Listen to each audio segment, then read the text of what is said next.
अस्सलाम वालेकुम। Welcome to Al Madina net cafe. Punjab public service commission की जानिब से 500 से ज़ायद शानदार खाली असामियों का ऐलान किया गया है, जिस पर मर्द व ख़वातीन पूरे पंजाब से ऑनलाइन अप्लाई कर सकते हैं। ऑनलाइन अप्लाई करने की लास्ट डेट 27 मार्च 2026 है। आपको इस वीडियो में कंप्लीट बताएंगे कि आपने किस तरह ऑनलाइन अप्लाई करना है। अभी हमने इनकी ऑफिशियल वेबसाइट भी ओपन की हुई है और इनका ऑफिशियल एडवर्टाइजमेंट भी ओपन किया हुआ है। तो इस पर आप देख सकते हैं काफ़ी सारी सीट्स हैं। तो हमने इनको कंबाइन करके एक अपने ऐड पे बनाया है जो ज़्यादातर सीट्स हैं जिस पे ज़्यादा कैंडिडेट्स अप्लाई करेंगे। तो ये उनका हमने एडवर्टाइजमेंट जो है अपने एक स्केच में बनाया है। तो यहाँ देख सकते हैं आप इन्फोर्समेंट ऑफिसर की एक सीट है, पोस्ट है, और इसकी जो तादाद है वो 199 है। BS17 इसका स्केल है। और इसके लिए जो क्वालिफिकेशन है वो BBA या BCom 4 साल जो होता है या LLB होनी चाहिए, तो आप अप्लाई कर सकते हैं। और एज क्राइटेरिया भी आगे लिखा हुआ है कि 25 से 40 साल जो मर्द हजरात की एज होनी चाहिए। ख़वातीन के लिए 25 से 43 साल तक की एज लिमिट है। और उसके नीचे आप देखते चलें कि ऑडिट ऑफिसर की सीट्स हैं जिनकी तादाद 56 है। और BCom या BB अगर आपने 4 साल किया हुआ है तो आप इस पर अप्लाई कर सकते हैं। एज क्राइटेरिया वो जो ऊपर मेंशन था वही नीचे है। चीफ ऑफिसर की सीट है BI-17, इसका स्केल है, तादाद 46 है। MBA या MA आपने अगर किया हुआ है इन पब्लिक पॉलिसी में, अगर आपने MA किया हुआ है या MBA आपने किया हुआ है तो आप अप्लाई कर सकते हैं इस पे। बिल्डिंग इंस्पेक्टर की सीट है, इसका स्केल BS-14 है, बाई मिस्टेक जो है 17 लिखा हुआ है। तो तादाद इसकी 156 है। DAE सिविल में जिसने किया हुआ है, diploma of associate engineering civil technology में जिसने किया हुआ है, तो वो बिल्डिंग इंस्पेक्टर के लिए अप्लाई कर सकते हैं। तो एज मर्द हजरात के लिए 18 से 38 साल तक रिक्वायर्ड है और ख़वातीन के लिए 18 से 38 साल तक होनी चाहिए। तो उसके बाद जो है म्यूनसिपल ऑफिसर की सीट हैं। तो इनकी तादाद 38 तादाद है सीट्स की। MCom या MBA या BBA 4 साल जिसने किया हुआ है तो वो इस पर भी अप्लाई कर सकता है। मर्द हजरात के लिए जो एज है वो 20 से 35 साल होनी चाहिए। ख़वातीन के लिए 20 से 38 साल होनी चाहिए। तो अभी आपको अप्लाई करने का कंप्लीट तरीका बताया जाएगा। उससे पहले आप ये हमारा व्हाट्सएप नंबर सेव करके हमें मैसेज कर दें ताकि आपको हमारे स्टेटस के ज़रिए सारी जॉब्स की इन्फॉर्मेशन मिलती रहे। तो चलते हैं इनकी ऑफिशियल वेबसाइट के ऊपर। तो अभी हमने इनकी ऑफिशियल वेबसाइट ओपन की हुई है। आपने इस वेबसाइट को इस तरह ओपन करना है कि अपने मोबाइल में या कंप्यूटर में आपने सर्च बार में PPSC लिखना है, PPSC.gop.pk। तो लिख के जैसे आपने सर्च का बटन दबाना है, सबसे पहली वाली वेबसाइट इनकी ये आपके सामने ओपन होके आ जाएगी या आपने इसे ओपन कर लेना है। तो अगर आप इनकी ऑफिशियल एडवर्टाइजमेंट देखना चाहते हैं जो यहाँ पे मेंशन भी हमने की हुई है, ओपन की हुई है, तो आप सिंपली इसको यहाँ पे क्लिक करके एडवर्टाइजमेंट नंबर 5/2026 पे जैसे क्लिक करेंगे, आपके सामने इनकी ये जो है जो ओपन होके आ जाएगी एडवर्टाइजमेंट। ये एडवर्टाइजमेंट नंबर 5 है। तो अप्लाई करने के लिए आपने मोबाइल में या कंप्यूटर में PPSC.gop.pk लिख के सर्च करना है। सबसे पहली वाली वेबसाइट आपने ओपन कर लेनी है। ये इंटरफेस आपके सामने आ जाएगा। आपने सबसे पहले अप्लाई ऑनलाइन के बटन पे क्लिक करना है। तो उसके सामने आपने यहाँ पे I have read and understand this पे क्लिक कर देना है। तो यहाँ पे जितनी भी जॉब्स PPSC के थ्रू आई होती हैं उनकी एक लिस्ट यहाँ पे शो हो रही होती है। तो आपने सबसे पहले यहाँ फुल नंबर पे क्लिक कर लेना है, ऑल पे क्लिक कर लेना है। तो जितनी भी जॉब्स आई होंगी आपको एक लिस्ट की सूरत में शो हो जाएंगी। तो अभी हमने आपको जितनी भी सीट्स के नाम लिए उनकी जो है इंट्रोडक्शन करवाया है। अगर आप जिस पे भी अप्लाई करना चाहते हैं आपने सिर्फ सर्च बार में लिखना है उसका नेम। जिस तरह कि हम इन्फोर्समेंट ऑफिसर के लिए अप्लाई करें तो हमने यहाँ पे इन्फोर्स जैसे ही लिखा वो आपके सामने फ़िल्टर होके सीट आ गई है। अब आपने इस सीट के ऊपर अप्लाई करना है। तो आप देख सकते हैं 600 इसकी बैंक फीस है। Punjab revenue authority finance department में ये सीट्स हैं। दो तीन अकसाम के डिपार्टमेंट्स हैं जिनमें पंजाब पब्लिक सर्विस कमीशन की जानिब से जॉब्स अनाउंस की गई हैं। तो आपने सिंपली जो फ़िल्टर करनी है यहाँ पे जॉब लिखनी है वो आपके सामने आ जाएगी, उसकी एक लिस्ट आ जाएगी। तो आपने यहाँ पे उस सीट पे अप्लाई कर देना है। जिस तरह कि हम अनफोर्समेंट ऑफिसर के ऊपर क्लिक कर रहे हैं, तो आप जैसे ही इस पे क्लिक करेंगे आपके सामने इस तरह का इंटरफेस आ जाएगा। यहाँ पे उस सीट का नाम आ रहा होगा जो हमने अभी सेलेक्ट की है। तो आपने यहाँ पे एक मरतबा देख लेना है। तो अगर आप देखना चाहते हैं कि क्वालिफिकेशन इसके लिए कौन कौन सी चाहिए, आप यहाँ पे click here to view the qualification sets for this post पे जैसे क्लिक करेंगे आपके सामने सेट्स ओपन हो जाएंगे। अब ये सेट्स जो है काफ़ी लोगों को समझ नहीं आते कि इसका क्या मतलब होता है। तो इसमें बेसिकली वो उन्होंने आपको एक तरतीब से आपकी क्वालिफिकेशन की डिग्रीज बताई हुई हैं, उनकी एक तरतीब सीक्वेंस बताया हुआ है कि अगर आपने मैट्रिकुलेशन मैट्रिक की हुई है, अगर आपने इंटर की हुई है, उसके बाद अगर आपने ACCA किया हुआ है तो आप इस पे अप्लाई कर सकते हैं। उसके बाद ये आपने वही तरीका उन्होंने ये इधर बता दिया है। तो अब हम LLB की बेस पे अप्लाई करेंगे तो LLB का सेट नंबर 5 जो है उस पे लिखा हुआ है कि मैट्रिकुलेशन आपने की हुई है, अगर उसके बाद आपने इंटर किया हुआ है, उसके बाद अगर आपने बैचलर भी किया हुआ है, उसके बाद अगर आपने LLB किया हुआ है, तो आप इस तरतीब से अगर आपने क्वालिफिकेशन की हुई है तो आप अप्लाई कर सकते हैं। तो हमारी चूंकि क्वालिफिकेशन इस सेट के ऊपर पूरी उतरती है तो इसलिए हम इस जॉब पे अप्लाई कर सकते हैं। तो आपने सिंपली वापस चले जाना है, आपने दोबारा इस इंटरफेस पे आ जाना है, आपने थोड़ा सा स्क्रॉल डाउन करना है तो यहाँ पे हर चीज़ मेंशन है कि सीट्स इनकी जो है वो 199 थी। पोस्ट ऑफ फॉर वमेन, औरतों के लिए जो रिजर्व सीटें हैं वो 41 थी। इसी तरह जो नीचे तरतीब लिखी, तो आपने ये सारा पहले कंप्लीट पढ़ लेना है। अगर आपकी ये सारी क्वालिफिकेशन हर चीज़ अगर पूरी है तो आपने नीचे स्क्रॉल डाउन करके सिंपली प्रोसीड के बटन पे क्लिक कर देना है, तो मज़ीद प्रोसीड हो जाएंगे। आपने थोड़ा सा स्क्रॉल डाउन करना है, आपने यहाँ पे चेक बॉक्स में चेक लगा देना है, आपने फिर अप्लाई नाउ अप्लाई ऑनलाइन के बटन पे क्लिक कर देना है। यहाँ पे आपने अपना CNIC नंबर लिखना है विदाउट डैशेज, और नीचे भी आपने वही नंबर CNIC नंबर लिख देना है और प्रोसीड के बटन पे क्लिक कर देना। तो CNIC नंबर लिख के जैसे आप प्रोसीड करेंगे उसके बाद आपने यहाँ पे अपनी ईमेल जो है वो टाइप करनी है, और उसके बाद अपने यहाँ CNIC नंबर लिखना, सॉरी अपना फ़ोन नंबर आपने यहाँ पे लिखना होता है।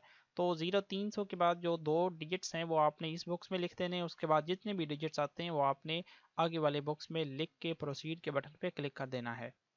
तो प्रोसीड करने के बाद आपके सामने इस तरह का इंटरफेस आएगा। आपने यहाँ पे अपनी ईमेल और फ़ोन नंबर को चेक करके सही तरीके से वेरीफाई कर लेना है। अगर इनमें से कोई मिस्टेक हो गई है तो आपने चेंज ईमेल या मोबाइल नंबर यहाँ पे क्लिक करके इनको चेंज भी कर सकते हैं। अगर आप ये ठीक हैं तो आपने सिंपली वेरीफाई के बटन पे क्लिक करना है। ये तो वेरीफाई करने के बाद आपके सामने प्रोसीड हो जाएगा। आपने यहाँ पे अपना जेंडर जो है वो सिलेक्ट करना होता है, आप मेल हैं या फीमेल, अपने हिसाब से आपने चूज़ कर लेना है। उसके बाद आपने यहाँ पे अपनी डेट ऑफ बर्थ जो है वो भी चूज़ कर लेनी होती है। तो अपने हिसाब से जो भी आपकी डेट ऑफ बर्थ है वो आपने चूज़ कर लेनी है। हम कोई सी भी कर लेते हैं, आपको समझाने के लिए अप्लाई कर रहे हैं। तो हमने ये सिलेक्ट कर लिया। उसके बाद आपसे पूछा जा रहा है कि आर यू गवर्नमेंट एम्प्लॉय। अगर आप गवर्नमेंट के मुलाजिम हैं तो आपने यस करके मज़ीद जो NOC वगैरह और उसकी डेट एक्सपीरियंस वो बता देना। अगर आप सिंपल जॉबलेस हैं तो आपने नो पे क्लिक कर देना है। तो उसके बाद आपने स्क्रॉल डाउन करना है और यहाँ पूछा जा रहा है कि do you claim be a special person. अगर आप स्पेशल पर्सन है, जिस तरह के लोग ब्लाइंड होते हैं या इस तरह की जो है अपाइज होते हैं, पैरालाइज्ड होते हैं, जिनको थोड़ा सा नुक्स होता है, तो वो अपने हिसाब से यहाँ पे यस नो कर लेंगे। हमारे केस में बिल्कुल ठीक है तो हम नो पे क्लिक रहने देते हैं। तो नो करके आपने यहाँ पे बताना है कि are you retired released armed forces person. अगर आप आर्म्ड फोर्सेस पर्सन हैं, मतलब अगर आप रिटायर्ड हैं जो है डिफेंस डिफेंस फोर्सेस से, तो आपने यहाँ पे यस करना है, वरना आप नो रहने देंगे। तो ये करके आपने सिंपली प्रोसीड के बटन पे क्लिक कर देना है। तो नेक्स्ट करने के बाद आपने यहाँ पे अपना एप्लीकेंट नेम लिखना होता है। आपका जो नेम है वो आपने यहाँ पे लिख देना है। उसके बाद अपना रिलीजन जो है, मज़हब, आपने इधर से सिलेक्ट कर लेना है। तो ये आप देख सकते हैं जिन पे स्टेरिक बने हुए हैं ये आपने लाजमी इनको हाउ यस नो में जवाब देना होता है इनका। तो अब ये जो है आपका CNIC नंबर ऑलरेडी इधर पहले ही आ रहा है, तो हम ये जो है ब्लर कर देंगे सिक्योरिटी पर्सन की वजह से। तो आगे आपने यहाँ पे CNIC की इशू डेट आपने यहाँ पे चूज़ करनी है। जैसे आप यहाँ पे क्लिक करेंगे कैलेंडर ओपन हो जाएगा, आपने अपनी CNIC की इशू डेट चूज़ कर लेनी है। उसके बाद CNIC की एक्सपायरी डेट आपने यहाँ पे चूज़ कर लेनी है उसी तरह ही। और पोस्टल एड्रेस आपने इधर अपना पोस्टल एड्रेस बताना होता है, और यहाँ पे अपना फ़ोन नंबर आप लिख देंगे जो आपका फ़ोन नंबर है। और आपकी ईमेल और फ़ोन नंबर पहले इधर शो हो रहा होगा जो हमने आपका अकाउंट बनाते वक्त शुरू पे लगाए थे। तो फादर्स नेम आपने अपने अब्बू का नंबर सॉरी उनका नेम आपने इधर लिख देना है। उसके बाद फादर्स ऑक्यूपेशन आपने अपने फादर का पेशा इधर लिस्ट पे क्लिक करके सिलेक्ट कर लेना है। उसके बाद यहाँ पे क्लिक करके जो है आपने बताना है कि डोमिसाइल आपका किस डिस्ट्रिक्ट का बना हुआ है, तो एक लिस्ट खुल जाएगी, आप वहाँ से सिलेक्ट कर लेंगे। तो ये करने के बाद स्क्रॉल डाउन करेंगे तो यहाँ पे आपने डोमिसाइल की इशू डेट बतानी होती है जो डोमिसाइल के टॉप पे लिखी होती है। उसके बाद मैरिटल स्टेटस आपने इधर बताना है कि अगर आप शादीशुदा हैं तो यहाँ पे यस करके उसका अपना वाइफ का नेम भी आपको लिखना पड़ेगा, ठीक है। उसके बाद यहाँ पे convicted by a court martial आपने, मतलब ये है कि अगर आप माजी में किसी भी केस में मुलवज रहे हैं तो आपने यहाँ पे यस नो में जवाब देना है। तो आगे आपने यहाँ पे ये बताना है कि do you have any relative working employed at PPSC, यानी कि जो जिस डिपार्टमेंट के थ्रू अभी जॉब्स आई हैं इस डिपार्टमेंट में अगर आपका कोई रिश्तेदार ऑलरेडी लगा हुआ है तो आपने सिंपली यस करके उसकी इन्फॉर्मेशन बतानी है, वरना आप नो रहने देंगे। तो उसके बाद आपने यहाँ, ये ज़रूरी नहीं है अगर आप कुछ ना भी इधर बताएं तो इसे ना भी छेड़ें तो काम चल जाएगा आपका, कोई यानी कि कोई फ़र्क नहीं पड़ेगा। तो यहाँ इसके बिल्कुल आप चाहे खाली छोड़ दें। अगर आपका क्राइटेरिया इसमें फॉल करता है तो आप यहाँ पे आराम से पढ़ के उसका जवाब दे दें। तो ये करके आप स्क्रॉल डाउन करेंगे तो ये चीज़ें बेसिकली डॉक्टर्स हजरात के लिए होती हैं जो मेडिकल के शोबे से वाबस्ता होते हैं। उसके बाद आपने number of chances available for this post, यानी कि अगर आपने इन्फोर्समेंट ऑफिसर पर कभी भी इस डिपार्टमेंट में अप्लाई किया था जिसमें अभी हो रहा है तो आप यहाँ पे उसकी जो तादाद है वो बता देंगे। यहाँ पे जैसे क्लिक करेंगे तो कुछ डिजिट्स आपके सामने आएंगे 0 1 2 3। तो जितनी मरतबा आपने इस पोस्ट पे इस डिपार्टमेंट में एडमिशन मतलब अप्लाई किया था, टेस्ट दिया था, आप उसकी तादाद लिख देंगे। अगर आप बिल्कुल पहली दफ़ा अप्लाई कर रहे हैं तो आप ज़ीरो पे क्लिक रहने देंगे। तो उसके बाद यहाँ पे अपना टेस्ट सेंटर जो है वो आप चूज़ करेंगे। तो आप यहाँ पे जैसे क्लिक करेंगे आपके सामने एक लिस्ट आ जाएगी जिसमें Bahawalpur, DG Khan, Faisalabad, Lahore, Multan, Rawalpindi, Sargodha in list में आ रहे हैं। आपको जो नियरेस्ट आपकी सिटी है आपने सिंपली वो सिलेक्ट कर लेनी है ताकि आप टेस्ट देने के लिए अपने नज़दीक तरीन इलाके में जाएं। तो हम सरगोदा सेलेक्ट कर लेते हैं। उसके बाद आप सेव इन्फॉर्मेशन के बटन पे क्लिक कर लेंगे। तो जब आप अपना पर्सनल डाटा सेव करके नेक्स्ट के बटन पे क्लिक करेंगे तो आपके सामने इस तरह की यानी कि एक इंटरफेस आ जाएगा। इस पे आपने आपकी कुछ इन्फॉर्मेशन बताई हुई है, कैंडिडेट्स डिटेल आपकी इधर बताई हुई है उन्होंने। तो उसके बाद PSID आपकी यहाँ पे जनरेट की हुई है। तो आप देख सकते हैं कि इस पे अप्लाई करने के लिए आपको पहले बताया गया कि 600 बैंक फीस जो है वो आपने ऑनलाइन अप्लाई के दौरान पे करनी होती है। तो ये PSID लिखी हुई है, आपने सिंपली इसे कॉपी करके इजी पैसा से फीस पे कर लेनी है। तो यहाँ पे आपकी सारी डिटेल आ रही है और ये भी बताया गया कि इसकी एक्सपायरी डेट जो है वो 27 मार्च 2026 तक है। मतलब इस डेट से पहले पहले आपने फीस पे करनी है, वरना ये एक्सपायर हो जाएगी, आपको दोबारा सारा प्रोसेस करना पड़ेगा। तो अब आपने सिंपली इस PSID को कॉपी कर लेना है और इजी पैसा में चले जाना है। तो जब आप ऑनलाइन फीस पे कर देंगे आपने सिंपली नेक्स्ट के बटन पे क्लिक करना है तो आप नेक्स्ट आगे मूव हो जाएंगे। तो नेक्स्ट आपने यहाँ पे अपनी पिक्चर अपलोड करनी है और यहाँ पे अपने CNIC की फ्रंट साइड अपलोड करनी है। तो ये आप इंस्ट्रक्शन पहले पढ़ लें कि upload your picture and CNIC in JPG format size should be less than 60 KB, मतलब 60 KB से कम साइज होना चाहिए ये जो आपने पिक्चर यहाँ पे अपलोड करनी है। तो अगर 60 KB से ज़्यादा होगा तो यहाँ पे एरर आ जाएगा, आप फिर टेंशन में पड़ जाएंगे। तो पहले साइज़ उसका मेक श्योर कर लें। अगर आप साइज़ इसका ज़्यादा हो तो आपने सिंपली जो है इस रीसाइज वेबसाइट पे जाके साइज़ जो है वो 60 KB से कम कर लेना है। तो इंशाल्लाह फिर पिक्चर जो है यहाँ पे अपलोड हो जाएंगी। तो उसके बाद आपने ये जो एजुकेशन रिकॉर्ड स्टेटस के सामने बना हुआ है ऐड का बटन, यहाँ पे फिर आपने क्लिक करके अपनी एजुकेशन जो है वो 1 बाय 1 ऐड करनी है। तो वो अभी आपको ऐड करके बताएंगे। उसके बाद बताते चलें कि ये जो सर्विस रिकॉर्ड एक्सपीरियंस स्टेटस जो है इसे आपने सिंपली नॉट एप्लीकेबल पे क्लिक कर देना है। पहले हम ये ऐड करते हैं फिर आपको ये भी बताते हैं। तो आप देख सकते हैं हमने यहाँ पे पिक्चर दोनों अपलोड कर दी हैं। अब आप सिंपली ऐड के बटन पे क्लिक करेंगे तो आपके सामने मज़ीद कुछ ऑप्शंस आ जाएंगे। तो यहाँ पे वो आपसे पूछ रहे हैं कि आपकी जो एजुकेशन का सेट है वो कौन सा है। जिस तरह की हमने वहाँ पिछले जो शुरू पे स्टार्ट किया था मैंने आपको बताया था कि कुछ सेट्स होते हैं, आपने अपने सेट जो है वो चूज़ करने होते हैं।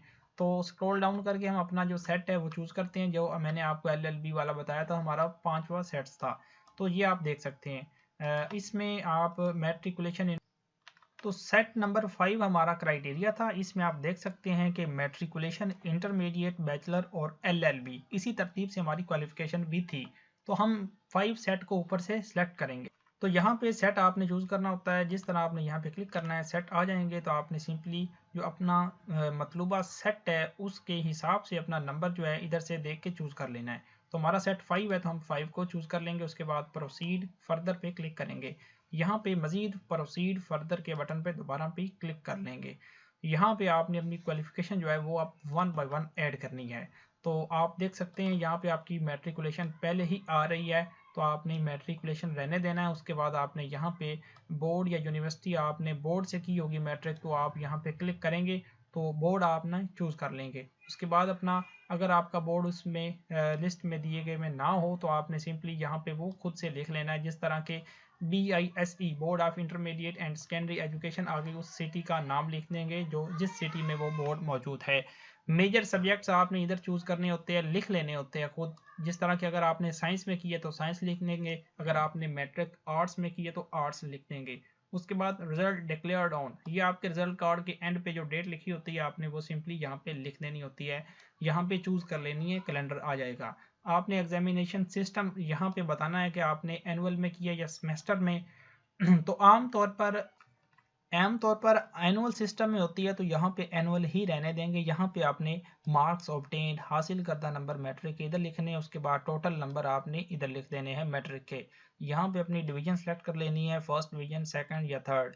उसके बाद जब आप ये सारा डाटा दे चुके हैं आपने simply add and other education पे क्लिक कर देना है, तो आपकी ये एजुकेशन ऐड होके यहाँ एक लिस्ट की सूरत में आ जाए जी। तो आप देख सकते हैं यहाँ पे मैट्रिकुलेशन जब हमने ऐड की है तो यहाँ लिस्ट की सूरत में आ गई है। तो इसी तरह आपने इंटरमीडिएट की डिग्रीज भी ऐड कर लेनी है। यहाँ पे वो इन्फॉर्मेशन बतानी है जो मैंने आपको इंटरमीडिएट में जिसका कंसेप्ट दिया है। तो जब आप इंटर की दे चुकेंगे आपने अपनी ग्रेजुएशन जो आपने बैचलर की है उसकी भी बता देनी है। तो पहले यहाँ पे मैट्रिक की शो हुई है, उसके बाद इंटर की शो होगी। जिस तरह आप ऐड करते जाएंगे यहाँ वो लिस्ट की सूरत में शो होती जाएंगी। ऑनवर्ड जितनी भी आप करेंगे यहाँ पे शो हो जाएंगी। ये तो आप देख सकते हैं हमने मैट्रिक, इंटर, बैचलर और LLB की डिग्रीज ऐड कर ली हैं। तो ये ऐड करने के बाद आपने सिम वेरीफाई द एजुकेशन के बटन पे क्लिक करना। तो उसके बाद आपने सेव इंफॉर्मेशन के बटन पे क्लिक करना है। तो यहाँ पे मजीद जो है आपने दोबारा नेक्स्ट पे क्लिक कर देना है। तो आपका डाटा दोबारा से शो होने लग जाएगा। तो यहाँ पे वो पूछ रहे हैं कि अगर आपका कोई एक्सपीरियंस है तो आप यहाँ पे ऐड पे क्लिक करके वो ऐड कर दें। अगर नहीं है तो आपने सिंपली नॉट एप्लीकेबल पे क्लिक कर देना है। इसी तरह आपने नीचे रिसर्च एंड पब्लिकेशन अगर आपकी नहीं है तो आपने नॉट एप्लीकेबल पे क्लिक कर देना है। इन दोनों पे आपने नॉट एप्लीकेबल पे क्लिक कर देना है अगर आप इस केस पे फॉल। तो इन सारों को कंप्लीट करने के बाद आपने सिंपली सबमिट एप्लीकेशन के ऑप्शन पे क्लिक करना है।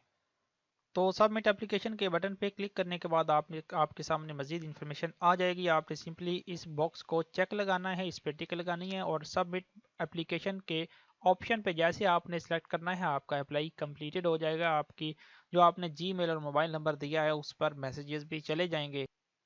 तो आप देख सकते हैं कि your application has been submitted successfully and your application number is, ये आपकी एप्लीकेशन का नंबर है जो हर एप्लीकेशन का एक मखसूस नंबर होता है। तो आपकी जो क्वालिफिकेशन मतलब हर चीज़ आपने जो ऐड की है शुरू अपनी पर्सनल इंफॉर्मेशन से लेकर अब तक जितने भी आपने अपनी क्वालिफिकेशन हर चीज़ ऐड की है, अगर आप चाहते हैं कि उसे एक फॉर्म की सूरत में प्रिंट कर लें तो आपने सिंपली प्रिंट एप्लीकेशन के ऑप्शन को सिलेक्ट करना है। आपके सामने एक एप्लीकेशन फॉर्म ओपन हो जाए। तो यहाँ पे अपना CNIC नंबर आपने लगाना है। उसके बाद एप्लीकेशन नंबर आपका जो सामने आया था वो लगाना है और आपके मोबाइल पे एक जो टोकन नंबर आया है मैसेज की सूरत में आ गया होगा वो आपने यहाँ पे लगाना है। तो जैसे आपने प्रिंट एप्लीकेशन के बटन पे क्लिक करना है आपकी एप्लीकेशन जो है आपके सामने आ जाएगी। आपने वहाँ उसे डाउनलोड कर लेना है जी। तो इसी तरह की इन्फॉर्मेटिव वीडियोस देखने के लिए आप हमारा चैनल सब्सक्राइब कर लें ताकि आइंदा जितनी भी वीडियोस हम बना के अपलोड करते हैं आपको नोटिफिकेशन के ज़रिए आप तक पहुंचती रहें। तो मज़ीद हमारा व्हाट्सएप नंबर भी सेव कर लें और हमें इस पर मैसेज कर दें, हम भी सेव कर लेंगे। स्टेटस के ज़रिए आपको मज़ीद जॉब्स की इन्फॉर्मेशन मिलती रहेगी। तो मिलते हैं नेक्स्ट वीडियो में। अल्लाह हाफ़िज़।